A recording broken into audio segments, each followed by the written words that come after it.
Bayonetta was a game with a lollipop firmly in one cheek and a tongue in the other. It was a beat-em-up with style, a gaudy, flirty style like nothing else we'd ever seen before. It was the game that defined developer Platinum Games, and in a lot of ways, modern Japanese game design. There was only one problem: it didn't sell very well.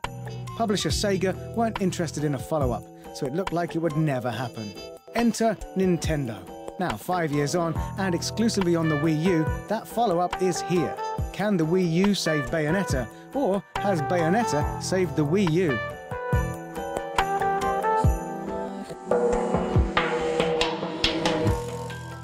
Bayonetta 2, unsurprisingly, is everything we know and love from Bayonetta 1.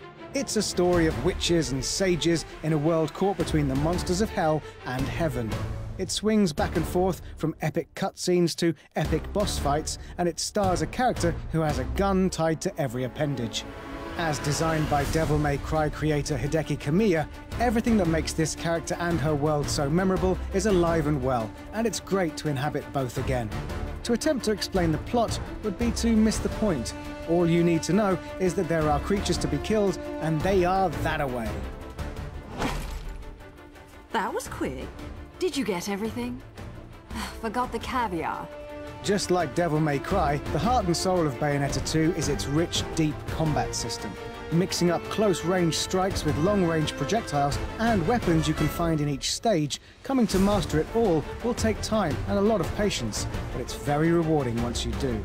Every fight is a rhythm of dodging and attacking, with more rewards doled out the longer you can go before you break the chain. Perfect dodging slows down time, opening up enemies for amazing counterattacks, and Bayonetta can finish her enemies off with over-the-top, gory torture attacks which, well, we can't show you. And new for the sequel, Umbran Climax, a temporary boost to Bayonetta's strength, health regeneration, and range.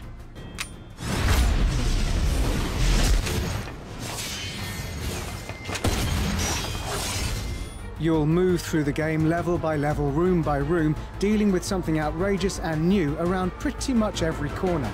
The highlights are once again the superb boss fights, which are some of the most explosive and memorable encounters we've enjoyed since Bayonetta 1. The first level alone is a masterclass of escalation, going from the backs of jets to the top of a skyscraper, just a taste of what lies ahead. As with other Platinum games such as Metal Gear Rising and The Wonderful 101, Bayonetta 2 is all about variety, comedy and scale.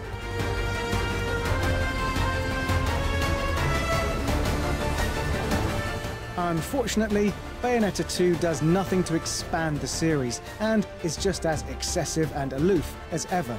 If you've never been attracted to the original or just didn't like it, there are no significant changes or refinements to draw you in now. Like so much modern Japanese game design, its strengths are also its weaknesses, and the very quirks that will attract a loyal following are likely to put off just as many.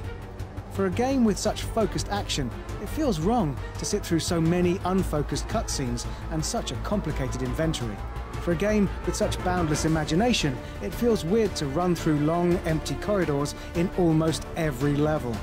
None of it's a deal breaker, but it's a missed opportunity to take what worked in Bayonetta and make it even better. You wasn't a big fan of her, she was in the realm of the living. But looking at her now, nah, still not a fan.